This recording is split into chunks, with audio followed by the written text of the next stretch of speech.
How to fix Steam unable to sync. I'm gonna show you a few fixes. So for the first one, we want to open up Steam, click on Steam in the top left corner, go to settings.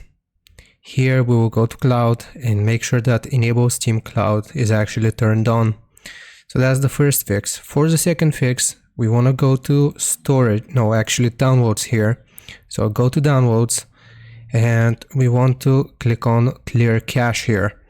So click on clear cache and it will clear the download cache, might resolve issues downloading or starting apps. So click on clear cache here and that's the second fix. And for the last fix, what we want to do is click on our taskbar, select task manager here.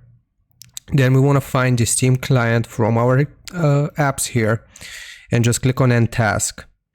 After we have clicked on end task, we will open up our computer search engine, search for run, and here just open up this application and you need to type this out: %, local app data %, and click on OK.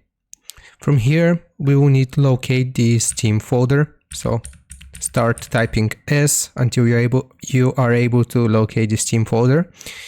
Right click on the folder itself and you want to delete it. After that, simply restart your PC and it should work.